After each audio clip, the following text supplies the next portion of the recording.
बघाट urban cooperative bank की हालिया आर्थिक समीक्षा और रिकवरी प्रयासों में तेजी आई है। बैंक के एनपीए में सुधार के बाद ये राशि घटकर 129 करोड़ रुपए रह गई है। बैंक प्रबंधन ने राज्य स्तरीय कोऑपरेटिव बैंक को फंडिंग के लिए प्रस्ताव दोबारा भेजा है और अधिकारियों का कहना है कि राज्य से जल्द ही आकलन करके अंतिम निर्णय आएगा। बैंक के मुख्यालय में हुई बैठक के बाद प्रबंधन ने बताया कि पिछले कुछ महीनों में रिकवरी और खाते की सेहत सुधारने के लिए कई कदम उठाए गए हैं। उन कदमों में फ्लैगशिप पहल के रूप में वन टाइम सेटलमेंट योजना शुरू करना शामिल है, जिसे समय पर ऋण चुकाने में असमर्थ ग्राहकों को एक मुश्त निपटान का विकल्प दिया जा सकेगा। बैंक अधिकारियों का कहना है कि योजना ग्राहकों को राहत देने के साथ साथ बैंक की लिक्विडिटी और घाटे को कम करने में मदद कर रही है। प्रस्ताव दोबारा भेजने की वजह के बारे में बैंक के वरिष्ठ अधिकारी ने बताया, हमने राज्य कोऑपरेटिव बैंक को आवश्यक दस्तावेज और पुनर्चित योजना भेज दी है। अब राज्य स्तर पर इसके वित्तीय लाभ, हानि और फंडिंग के स्रोतों की समीक्षा के बाद ही अंतिम निर्णय होगा। हमें उम्मीद है कि सकारात्मक निर्णय से बैंक की पूंजी स्थिति और ग्राहकों के हित दोनों सुरक्षित होंगे।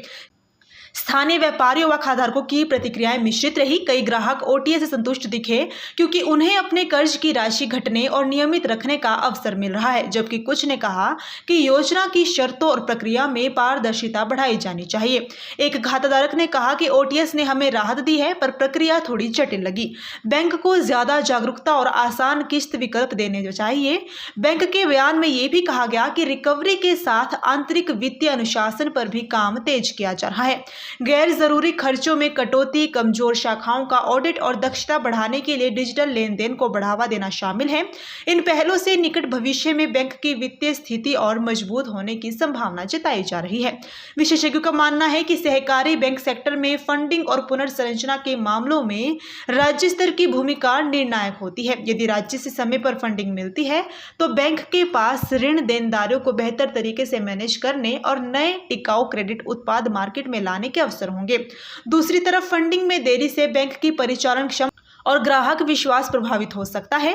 बैंक प्रबंधन ने आश्वस्त किया कि सभी कानूनी तथा नियामक प्रक्रियाओं का पालन करते हुए फंडिंग के लिए आवश्यक औपचारिकताएं पूरी की जा चुकी है और राज्य से सकारात्मक उत्तर मिलने पर योजना के अगले चरणों को तात्कालिक रूप से लागू कर दिया जाएगा।